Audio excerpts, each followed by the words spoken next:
Hello students, I hope you all are fine. मैं doctor Kuldeep Singh और आज आपसे एक बहुत इम्पोर्टेंट टॉपिक पे चर्चा करूँगा। टॉपिक है जस्टिस।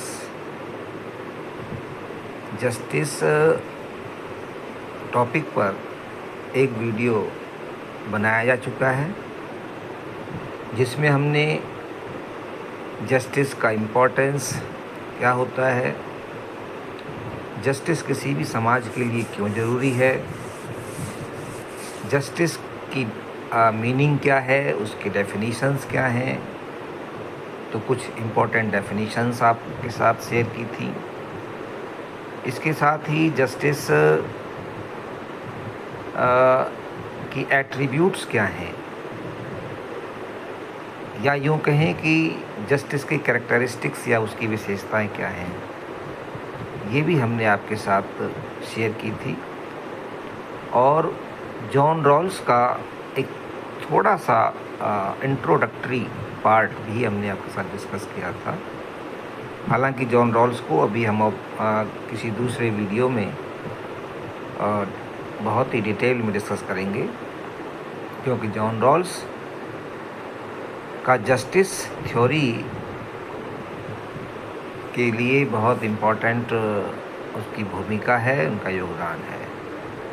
तो अब हम इस वीडियो में ख़ास तौर से बात करेंगे वेरियस काइंड्स ऑफ जस्टिस, या न्याय के विभिन्न रूप क्या हैं, न्याय के विभिन्न प्रकार क्या हैं, न्याय के रूपों के बारे में, उसके काइंड्स के बारे में। तो आइए चर्चा को शुरू करते हैं।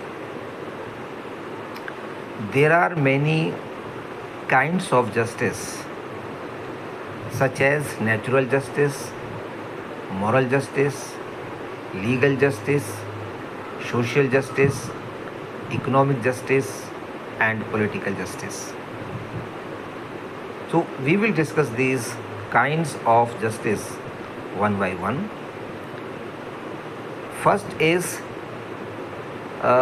natural justice, या नैसर्गिक अर्थात प्राकृतिक न्याय।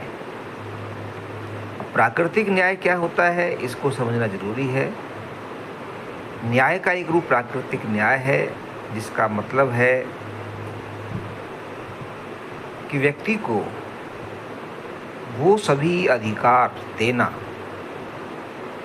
जिनके लिए व्यक्ति प्राकृतिक रूप से सक्षम है, या प्राकृतिक रूप से जिनकी उसे आवश्यकता है। प्राकृतिक अधिकार के तीन बड़े विद्वान हुए हैं जिन्होंने प्राकृतिक अधिकारों की कल्पना की है। उन्होंने प्राकृतिक अधिकारों के बारे में विस्तार से बताया है कि कुछ अधिकार व्यक्ति के प्राकृतिक अधिकार हैं। Some rights are natural which are born with the birth of the individual. व्यक्ति के जन्म के साथ ही वो अधिकार भी उसके साथ जन्म लेते हैं, अर्थात उन अधिकारों को व्यक्ति से छीना नहीं जा सकता। तो such rights which are natural as human being is are called natural rights. और इन नेचुरल राइट्स की जो रिकमेंडेशन या सिफारिश जो की है, जिनका समर्थन जिसने किया है, वो तीन बड़े विद्वान हुए हैं स्कॉलर्स पॉलिटिकल साइंस के, जिनमें हॉब्स, लॉक और रूसो शामिल हैं। हॉब्स, लॉक और रूसो ने नेचुरल जस्टिस, नेचुरल राइट्स का समर्थन किया और माना कि व्यक्ति के तीन प्रमुख अधिकार हैं जो प्राकृतिक हैं, नेचुरल हैं। ये अधिकार हैं राइट टू लाइफ, जीवन का अधिकार। दूसरा प्राकृतिक अधिकार है स्वतंत्रता का अधिकार, राइट टू फ्रीडम। और तीसरा प्राकृतिक अधिकार है राइट टू प्रॉपर्टी, संपत्ति का अधिकार। इसलिए नेचुरल जस्टिस का मतलब है कि व्यक्ति को उसके प्राकृतिक अधिकार देना, किसी भी व्यक्ति को प्राकृतिक अधिकारों से वंचित नहीं करना। और ये प्राकृतिक अधिकार क्या हैं? जीवन का अधिकार, स्वतंत्रता का अधिकार और संपत्ति का अधिकार। तो in short we can say natural justice is to provide natural rights to the individual without any discrimination, without any consideration of his or her social background. हर व्यक्ति को जीवन जीने का अधिकार है। No one can be deprived of right to life. Okay. Provided that if he or she does not harm the society, यानी कि जब तक व्यक्ति समाज को या मानवता को कोई नुकसान नहीं पहुंचाता है, तब तक उसको जीवन जीने का अधिकार है और उसे उसके इस अधिकार से कोई वंचित नहीं कर सकता। दूसरा अधिकार है राइट टू फ्रीडम। इसका मतलब है कि व्यक्ति को स्वतंत्रता का अधिकार है, व्यक्ति को स्वतंत्र रहने का अधिकार है। आज़ादी व्यक्ति का प्राकृतिक अधिकार है। रूसो ने इस बारे में स्पष्ट तौर पे कहा था, मैन इज बॉर्न फ्री, व्यक्ति स्वतंत्र पैदा हुआ है, but he is in chains everywhere, लेकिन वह हर जगह जंजीरों में जकड़ा हुआ है। तो ये जो जंजीर हैं, ये जंजीर कह सकते हैं कि इनअप्रोप्रिएट नहीं होनी चाहिए। स्वतंत्रता को जब हम डिस्कस करेंगे तो स्वतंत्रता के दो एस्पेक्ट होते हैं, एक नेगेटिव लिबर्टी, एक होती है पॉजिटिव लिबर्टी। नेगेटिव लिबर्टी किसी भी तरह के रेस्ट्रिक्शन को स्वीकार नहीं करती है। It is the absence of restraints, यानी कि मानव को पूरी तरह से आज़ाद छोड़ देना स्वतंत्रता कहलाता है। और प्राकृतिक स्वतंत्रता के जो समर्थक हैं वो इसका समर्थन करते हैं। दूसरा जो स्वतंत्रता का एस्पेक्ट है वह है पॉजिटिव लिबर्टी और positive freedom. That means there should be some restrictions on man, but these restrictions should be appropriate. व्यक्ति के ऊपर बंधन होने जरूरी हैं, लेकिन ये बंधन उचित होने चाहिए। बंधन ऐसे होने चाहिए जो लगाए जाने योग्य हैं, ताकि व्यक्ति के आचरण को, उसके क्रियाकलापों को मर्यादित किया जा सके और वो व्यक्ति समाज को कोई नुकसान ना पहुंचा सके। इसलिए कुछ रेस्ट्रिक्शंस जरूरी हैं। व्यक्ति के विकास के लिए भी वो रेस्ट्रिक्शंस ज़रूरी हैं और समाज की भलाई के लिए भी वो रेस्ट्रिक्शंस जरूरी हैं। तीसरा जो अधिकार है right to life, right to property, उसके बारे में एडम स्मिथ का एक बहुत इम्पॉर्टेंट रोल रहा है। Adam Smith who is called the father of economics, उन्होंने व्यक्ति की स्वतंत्रता पर बहुत ज़्यादा बल दिया और विशेष रूप से आर्थिक क्रियाकलापों में, आर्थिक गतिविधियों में व्यक्ति को खुला छोड़ने पर बल दिया। यानी कि एडम स्मिथ ने कहा कि state should not intervene in the economic activities of the individual. व्यक्ति की आर्थिक गतिविधियों में स्टेट को कोई इंटरवीन या इंटरफेयर नहीं करना चाहिए। तो उन्होंने एक सिद्धांत दिया था लासेस फेयर का, थ्योरी ऑफ लासेस फेयर, यानी कि अहस्तक्षेप का सिद्धांत, अहस्तक्षेप का नियम। अर्थात राज्य किसी व्यक्ति के आर्थिक गतिविधियों में कोई हस्तक्षेप ना करे और प्रत्येक व्यक्ति अपनी आर्थिक गतिविधियां करने के लिए स्वतंत्र होना चाहिए। इस तरह से यहीं से लिबरलिज्म जैसी विचारधारा का उदय होता है और फिर ये लिबरलिज्म जो है व्यक्ति को और ज़्यादा स्वतंत्रता प्रदान करने की सिफारिश करती है। तो इस तरह से हम कह सकते हैं कि natural justice means to provide natural rights to man, और व्यक्ति से वही कार्य करवाना जिसके लिए वह नेचुरली फिट है ना। Individual should be given the work और द टास्क फॉर विच ही और शी इज़ नेचुरली फिट।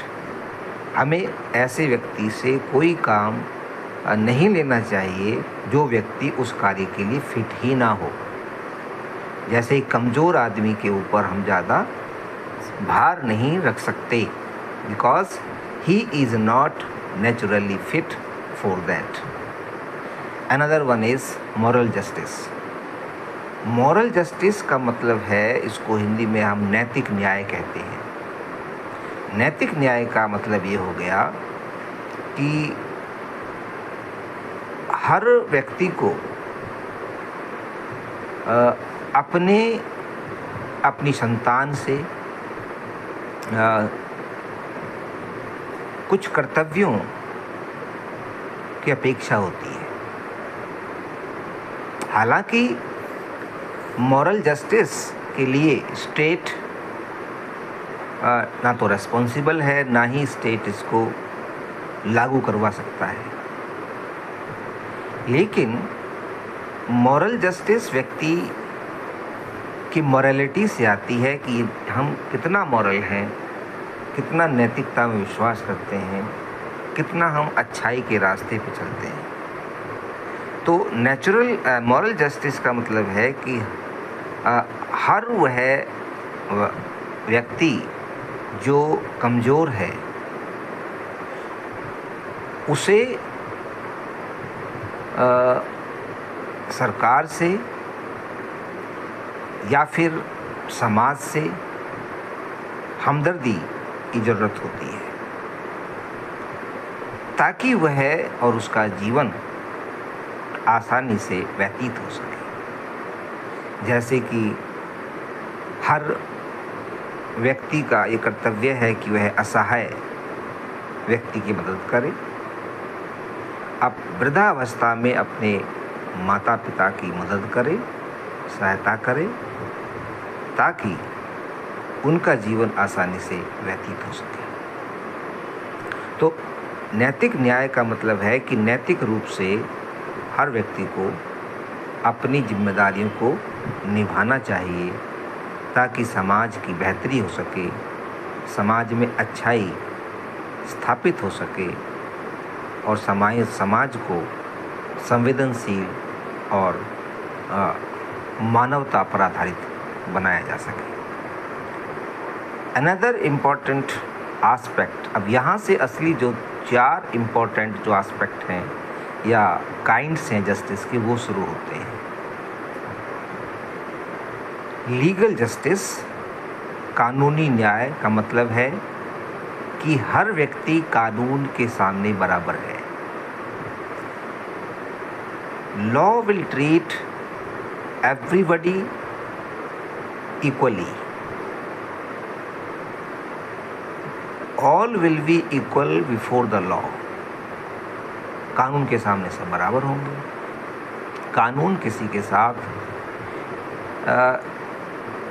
किसी तरह का भेदभाव नहीं करेगा, खास तौर से सोशल ग्राउंड के ऊपर। अर्थात जाति, धर्म, नस्ल या लिंग के आधार पर किसी भी व्यक्ति के साथ कानून कोई भेदभाव नहीं करेगा। ऐसी व्यवस्था को हम लीगल जस्टिस कहते हैं।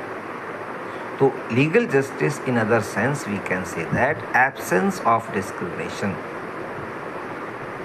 absence of discrimination from the side of the state or the government. Legal justice means equality before law and equal protection by law. कानून के सामने सब बराबर और कानून सभी के लिए, कानून का सभी के लिए समान संरक्षण। ऐसी व्यवस्था को हम लीगल जस्टिस कहते हैं कि जब कानून किसी को पुरस्कार दे रहा हो तो वह उसकी मेरिट के आधार पर दे, और यदि जब उसे सज़ा दे रहा हो तो वो उसके अपराध के आधार पर दे कि उसने उसका अपराध क्या है।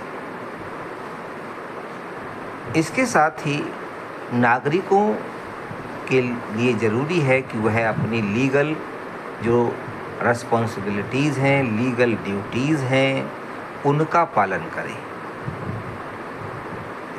जैसे स्टेट का अपना कर्तव्य है कि वह अपनी लीगल ड्यूटीज़ को फुलफ़िल करे, ठीक वैसे ही each and every citizen requires to fulfil his और हर रिस्पॉन्सिबिलिटीज़, लीगल ड्यूटीज़। जैसे टैक्स समय पर पे करना, हम सभी जिस टैक्स के लिए हम पात्र हैं, जो हम दे सकते हैं, जो हमसे लिया जाना चाहिए, उसे हम समय पर पे करें। कानूनों को मानें, कानूनों को फॉलो करें और अपने शासन प्रशासन की मदद करें, विशेष तौर से यदि वह शासन प्रशासन जनहित में चलाया जा रहा है तो ऐसी व्यवस्था को हम लीगल जस्टिस कहते हैं। अपनी न्यायिक या अपनी कह सकते हैं कि कानूनी जिम्मेदारियों का निर्वहन लीगल जस्टिस कहलाता है, और ये लीगल रिस्पॉन्सिबिलिटीज़ को पूरा करना स्टेट और सिटीजन दोनों के लिए ज़रूरी है। ऐसा यदि होगा तो उस समाज के अंदर लीगल जस्टिस होगा। अनदर इम्पॉर्टेंट जो एस्पेक्ट है या फिर जो एक काइंड है जस्टिस का, वह है सोशल जस्टिस। और ये बहुत इम्पॉर्टेंट है क्योंकि सोशल जस्टिस ही वह जस्टिस है जिसके साथ दूसरी और जस्टिस भी लिंक्ड हैं, जुड़ी हुई है। Social justice means absence of privileges on the basis of birth, okay, और on the basis of other social grounds like caste, color, gender, race, religion, etc. Absence of discrimination, absence of privileges, and absence of the system of inferior and superior on the basis of social background. सामाजिक आधार पर किसी व्यक्ति के साथ कोई भेदभाव ना हो, सामाजिक आधार पर किसी के साथ किसी को किसी अधिकार से वंचित ना किया जाए, सामाजिक आधार पर किसी को छोटा या बड़ा ना माना जाए, किसी के साथ कोई भेदभाव नहीं किया जाए, सामाजिक आधार पर या जन्म के आधार पर या जाति, धर्म, लिंग और वंश के आधार पर किसी को विशेष अधिकार ना दिए जाएं, ऐसी व्यवस्था को हम सोशल जस्टिस कहते हैं। तो social justice means to provide all necessary rights to everybody, every citizen of the country whether his caste or religion or gender uh, may be so, और ये कह सकते हैं कि यदि व्यक्ति की कोई धर्म हो, कोई जाति हो, कोई उसका कैसा ही रंग हो, कैसी उसकी नस्ल हो, और कैसा ही वह व्यक्ति जो है अपने सामाजिक मान्यताओं को मानने वाला हो, तो उसकी उन सब चीज़ों की परवाह न करते हुए हमें उसको सभी अधिकार देने चाहिए, और किसी को भी उस आधार पर किसी के अधिकार से वंचित नहीं करना चाहिए। ऐसी व्यवस्था को हम सोशल जस्टिस कहते हैं।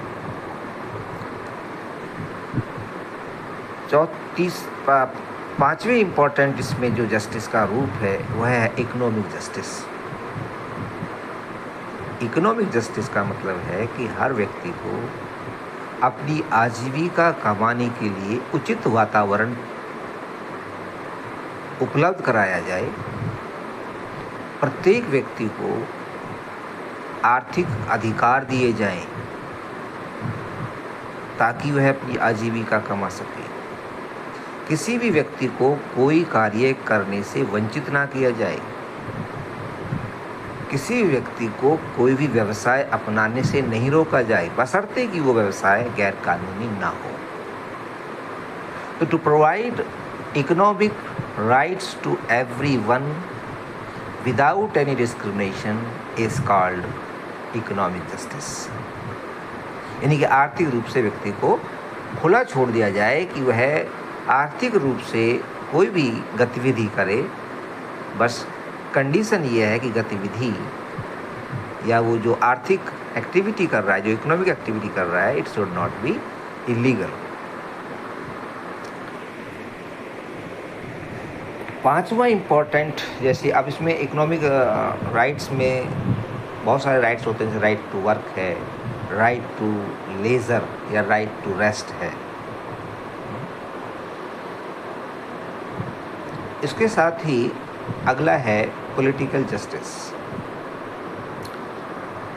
पॉलिटिकल जस्टिस मीन्स और political justice refers provision of political rights to every citizen without any discrimination। किसी भी व्यक्ति को उसके सामाजिक पहचान के आधार पर किसी भी राजनीतिक अधिकार से वंचित ना किया जाए। ऐसी व्यवस्था को हम राजनीतिक न्याय कहते हैं। जैसे कि हमारे कई राजनीतिक अधिकार हैं। पहला अधिकार है राइट टू वोट, मत का अधिकार, वोट देने का अधिकार। दूसरा अधिकार है राइट टू कंटेस्ट इलेक्शन, चुनाव लड़ने का अधिकार। तीसरा है right to hold any public post,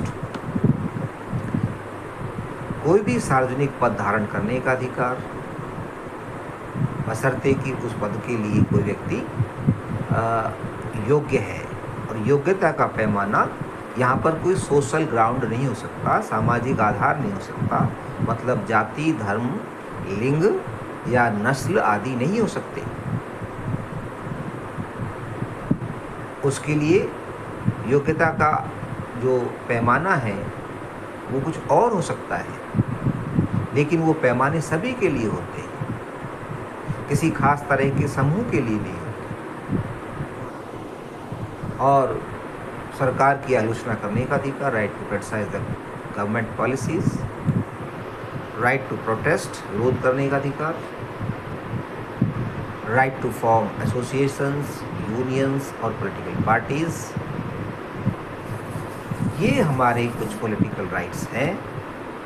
right to expression, right to expression या राइट टू स्पीच कह सकते हैं हम, भाषण का अधिकार, अपने विचारों को एक्सप्रेस करने का अधिकार, freedom of expression of thoughts. तो ये अधिकार सभी लोगों को समान रूप से मिलने चाहिए बिना किसी भेदभाव के। ऐसी व्यवस्था को हम पॉलिटिकल जस्टिस कहते हैं। Political justice refers to the system or atmosphere in which all individuals enjoy political rights without any discrimination of social identity और सोशल ग्राउंड। तो ये जो है जस्टिस के कुछ महत्वपूर्ण प्रकार हैं। जस्टिस को इन रूपों में देखा जा सकता है, विशेष तौर से legal justice, social justice, economic justice और पॉलिटिकल जस्टिस। अब हम जस्टिस की कुछ महत्वपूर्ण इम्पॉर्टेंट थ्योरीज को डिस्कस करते हैं। Theories of justice. जस्टिस को समझने के लिए, न्याय को समझने के लिए कुछ विद्वानों ने बहुत ही महत्वपूर्ण विचार दिए और वो विचार इतने अहम थे कि वो सिद्धांत बन गए और आज हम उनको थ्योरीज ऑफ जस्टिस के नाम से स्टडी करते हैं। इनमें खास तौर से 3 थ्योरीज हैं। एक यूटिलिटेरियनिज्म थ्योरी ऑफ जस्टिस है, दूसरा कांटिनिज्म है। कांटिनिज्म का मतलब है कि theory, it is theory that was given by can't. Can't एक स्कॉलर, पॉलिटिकल फिलोसोफर या थिंकर हुए हैं। तो कांटियनिज्म सेकंड थ्योरी। थर्ड थ्योरी है रॉल्सियनिज्म। रॉल्सियनिज्म का मतलब है कि जॉन रॉल्स के द्वारा दिए गए विचार, उन्हें रॉल्सियनिज्म के नाम से जानते हैं। और एक बहुत इम्पोर्टेंट थ्योरी है इसमें, जो यहाँ है, दिखाई नहीं दे रही है, उसका जिक्र नहीं किया गया है, वो है मार्क्सियन थ्योरी। कार्ल मार्क्स के विचारों में भी, कार्ल मार्क्स ने भी न्याय का, उसके विचारों के आधार पर भी हम न्याय की एक थ्योरी बनाते हैं, जिसे हम मार्क्सियन थ्योरी के नाम से भी जानते हैं। तो let's discuss these theories one by one. First theory is utilitarianism. Utilitarianism एक विचारधारा थी, एक आइडिया था, एक आइडियोलॉजी थी, जो कि बेंथम के द्वारा, जेरेमी बेंथम के द्वारा प्रोपाउंड की गई थी। जेरेमी बेंथम ने एक सिद्धांत दिया जिसे हम यूटिलिटेरियनिज्म कहते हैं, और हिंदी में इसको उपयोगितावाद का सिद्धांत कहते हैं, या उपयोगिता का सिद्धांत। कि कोई भी वस्तु, कोई भी व्यक्ति या कोई व्यवस्था इसलिए स्वीकार करने योग्य है क्योंकि उसकी उपयोगिता है, वो एक उद्देश्य की पूर्ति करता है। और यदि वह व्यवस्था व्यक्ति या समाज के लिए उपयोगी नहीं है, यूज़फुल नहीं है, तो फिर हमें उस व्यवस्था को नहीं मानना चाहिए, उस व्यवस्था को छोड़ देना चाहिए। तो इस आधार पर जेरेमी बेंथम ने एक सिद्धांत, एक अपने विचार दिए, और वही विचार आगे चल करके यूटिलिटेरियनिज्म कहलाए, उपयोगितावाद। उपयोगितावाद के बारे में ही उनकी एक बहुत अच्छी कोटेशन है। वो क्या है? Maximum benefit of the maximum number. Maximum benefit of the maximum number. अधिकतम व्यक्तियों का अधिकतम सुख या अधिकतम लाभ। यानी कि कोई भी ऐसा विचार, कोई भी ऐसी व्यवस्था, कोई भी ऐसा सिस्टम जो अधिक से अधिक लोगों के लिए उपयोगी हो, जो अधिक से अधिक लोगों के हित में हो, जो अधिक से अधिक लोगों को लाभ पहुंचाए, वह व्यवस्था एक्सेप्टेबल होनी चाहिए, वो सराहनीय है। तो इसीलिए उन्होंने कहा maximum advantage of maximum number, maximum benefit of maximum number. लेकिन आगे चल के उन्हीं के एक स्टूडेंट हुए J.S. मिल, जॉन स्टुअर्ट मिल, जिन्होंने अपने इस गुरु के द्वारा दी गई थ्योरी को मॉडिफाई कर दिया और उन्होंने maximum happiness of maximum number के सिद्धांत को बदल दिया। और उसने इसमें पहले, क्योंकि इसके अंदर क्वांटिटी थी, मैक्सिमम नंबर, मैक्सिमम हैप्पीनेस, तो here it is quantity. Bentham focused on quantity, संख्या पे बल दिया है उसने। यानी कि हम उस विचार को स्वीकार नहीं कर सकते जिसे कम लोग स्वीकार करते हैं या पसंद करते हैं। हम उस व्यवस्था को नहीं मान सकते जो कम लोगों के फायदे में है, बेशक वो व्यवस्था अच्छी है। क्यों? क्योंकि इसके साथ नंबर नहीं जुड़ा हुआ है।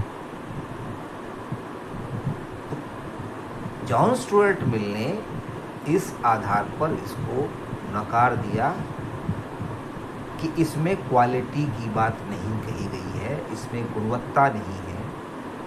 यानी कि अधिक लोगों के द्वारा स्वीकार की गई कोई व्यवस्था अच्छी होगी यह जरूरी नहीं है। कोई व्यवस्था ऐसी भी हो सकती है जिसे कम लोग पसंद करते हैं, लेकिन वह बेहतर है। लेकिन विडंबना यह है कि उसे अधिक लोग स्वीकार नहीं करते। तो इस आधार पर उन्होंने यूटिलिटेरियनिज्म को क्वांटिटेटिव के स्थान पर क्वालिटेटिव बना दिया। यानी कि उन्होंने गुणवत्ता पे बल दिया।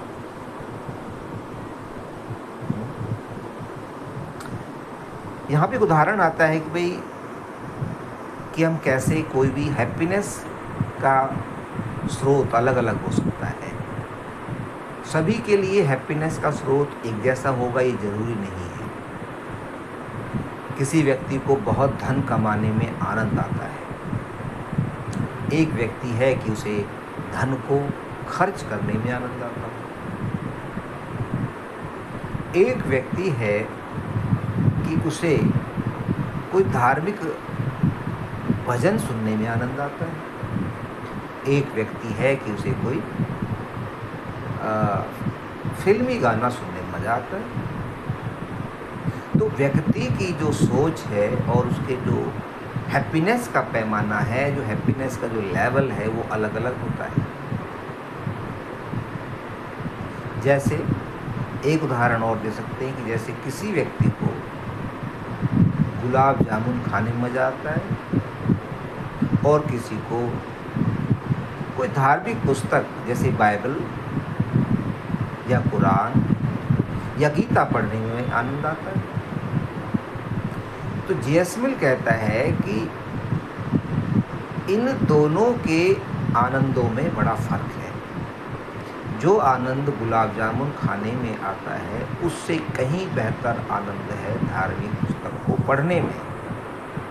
तो यहाँ पर उसने क्वालिटी को प्रेफर किया, बेंथम ने क्वांटिटी को प्रेफर किया।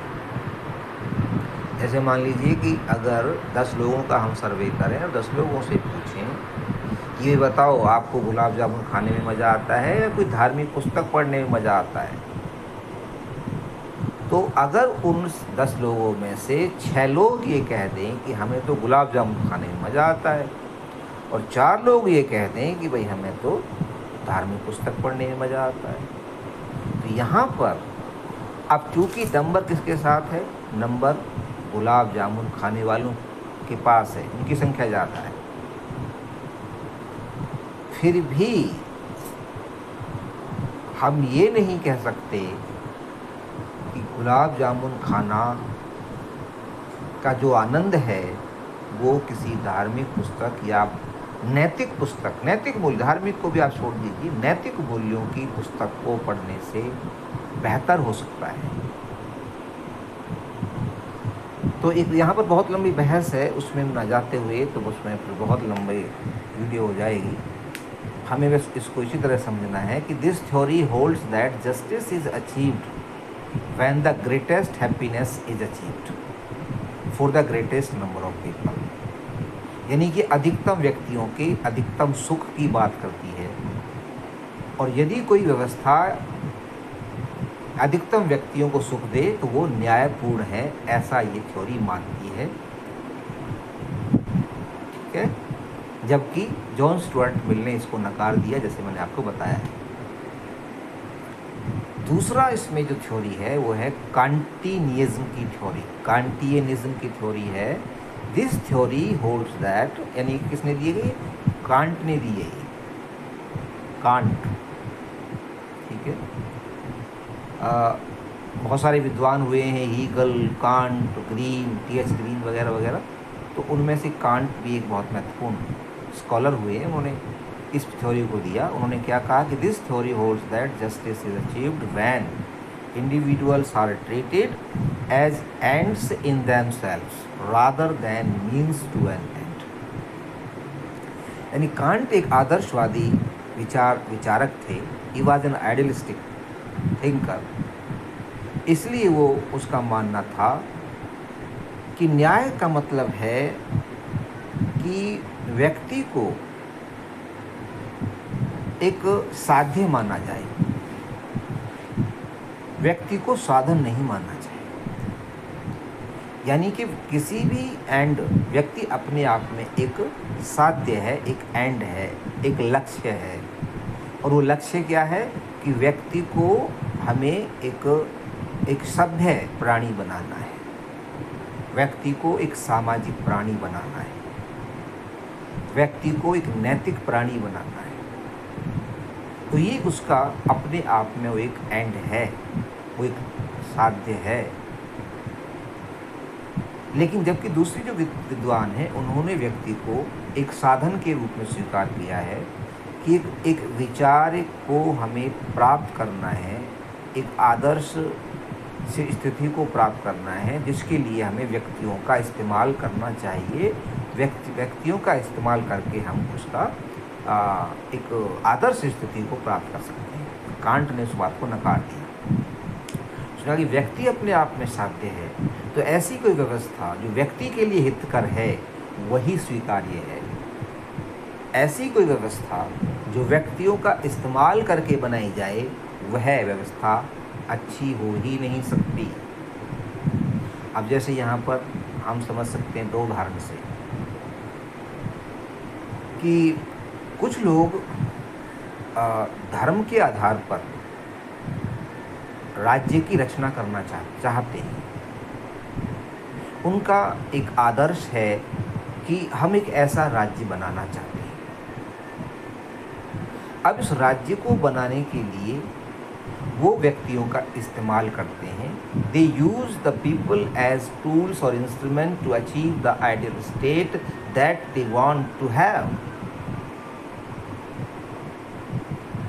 अब इसमें चाहे उन व्यक्तियों की जान जाए, कितने ही व्यक्ति उसमें मर जाएं, लेकिन हमें वो आइडियल सिचुएशन प्राप्त करनी है। और इसको वो नाम देते हैं धर्म युद्ध या जिहाद का, कि हमें एक आदर्श स्थिति प्राप्त करनी है और इसके लिए हमें व्यक्तियों का इस्तेमाल करना है।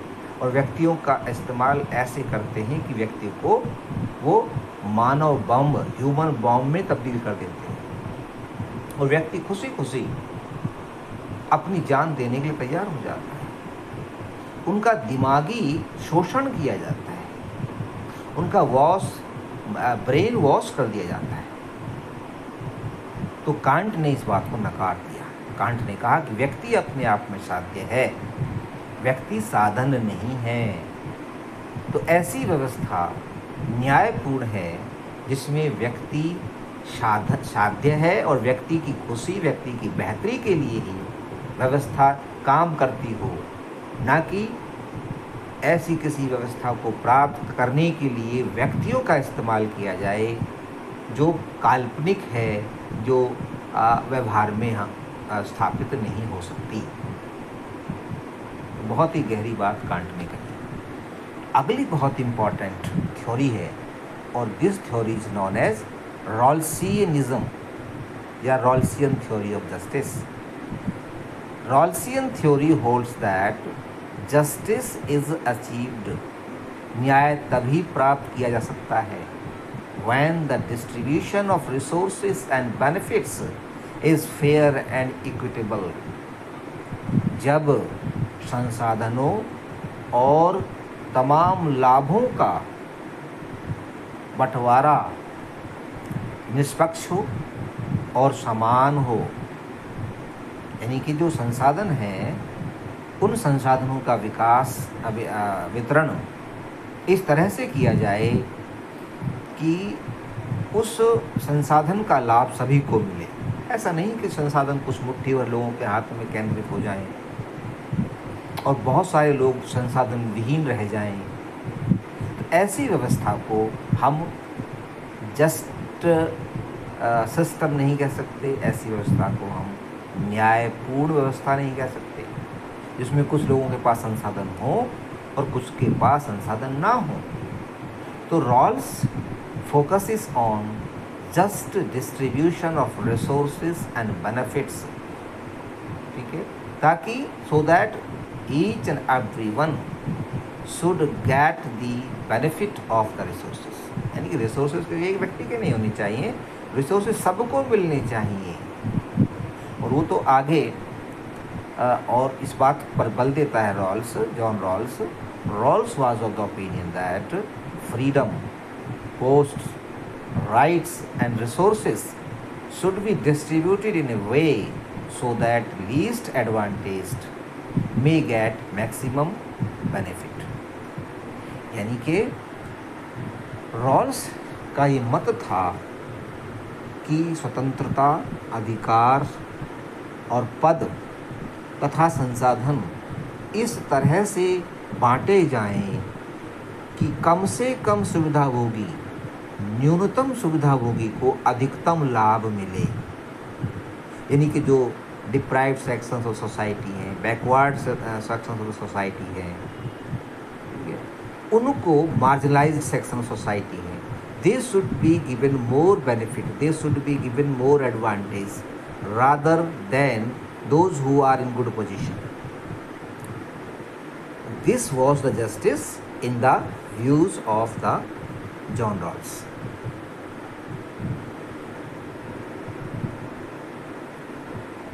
रही बात कार्ल मार्क्स की, तो कार्ल मार्क्स की सिद्धांत भी लगभग रॉल्स के सिद्धांत से मेल खाता हुआ दिखाई देता है, क्योंकि कार्ल मार्क्स ने भी लगभग ऐसी ही बात कही। उसने समाज को दो वर्गों में डिवाइड कर दिया।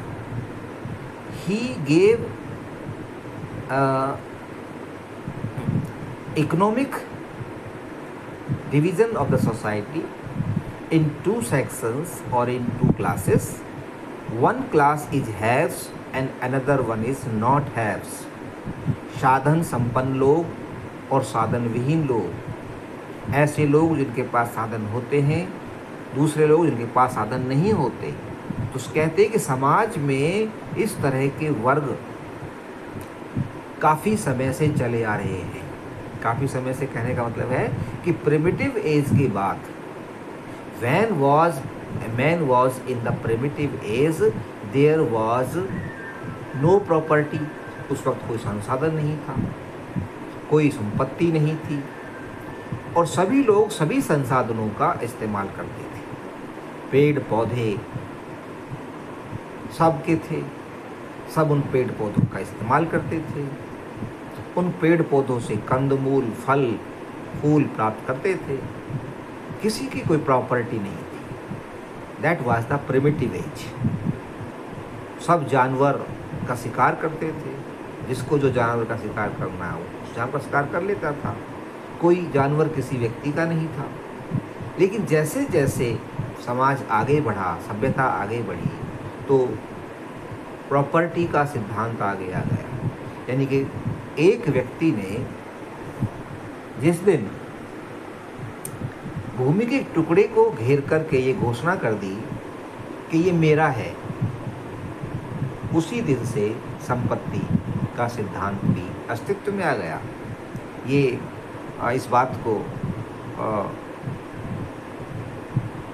हॉब्स कहता है कि संपत्ति का सिद्धांत, या फिर लॉक कहता है कि संपत्ति का सिद्धांत इस तरह से आया अस्तित्व में कि एक दिन एक व्यक्ति ने ज़मीन के एक टुकड़े को बाड़ लगा करके उसकी फेंसिंग कर दी, पत्थरों से या कुछ कटीले लकड़ियों से एक भूमि के टुकड़े को की चार दीवारी करके कह दिया दिस इज़ माइन, और तभी से प्राइवेट प्रॉपर्टी जो है वो अस्तित्व में आ गई। तो कार्ल मार्क्स कहता है कि जैसे जैसे सभ्यता आगे बढ़ी, कुछ लोगों ने इस प्राकृतिक संसाधनों पर अपना कब्जा कर लिया और बहुत सारे लोग जो है वो संसाधनों से विहीन रह गए।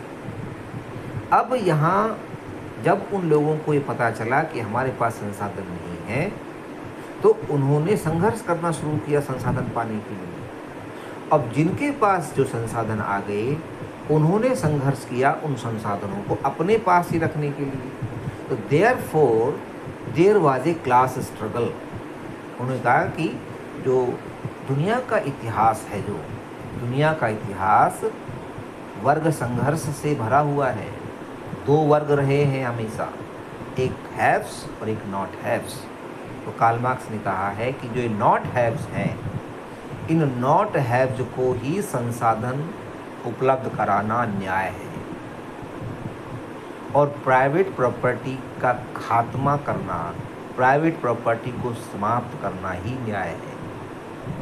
एक ऐसी व्यवस्था बनाना ही न्याय है जिसमें व्यक्ति अपनी योग्यता के अनुसार काम करे, अपनी क्षमता के अनुसार काम करे और अपनी आवश्यकता के अनुसार प्राप्त करे। ऐसी व्यवस्था को कार्ल मार्क्स न्यायपूर्ण मानता है, और यही कार्ल मार्क्स और मार्क्सिज्म या कम्युनिज्म का यही एक कह सकते हैं कि ऑब्जेक्टिव है। ऐसा ही वो समाज बनाना चाहते हैं कि जिसमें प्रत्येक व्यक्ति अपनी क्षमता और योग्यता के अनुसार काम करेगा और प्रत्येक व्यक्ति अपनी आवश्यकता के अनुसार प्राप्त करेगा, आवश्यकता से न कम न ज़्यादा। और कोई व्यक्ति वस्तुओं का संग्रह नहीं करेगा, वस्तु इकट्ठी नहीं करेगा कि भैया अब उसको ये और वस्तु इकट्ठी कर लूँ, ये मेरे बच्चों के काम आएगी, ये उनके बच्चों के काम। इस तरह की व्यवस्था कम्युनिज्म में नहीं है। ऐसी व्यवस्था को ही वो न्याय कहते हैं। तो ये है मार्क्सियन थ्योरी, जिसमें इक्वलिटी है। Marxian theory gives focus on equality, समानता पे बल देती है, क्षमतामूलक समाज बनाने पर जोर देती है। यदि वीडियो आपको अच्छा लगे तो इस वीडियो को लाइक करें, इसे शेयर करें ताकि अधिक से अधिक लोगों तक पहुंचे, अधिक से अधिक लर्नर्स इसका लाभ उठा सकें। और यदि आप इस चैनल पर नए हैं, आपने ये जो चैनल सब्सक्राइब नहीं किया है, तो कृपया चैनल को सब्सक्राइब करें। बहुत बहुत धन्यवाद। Thank you very much.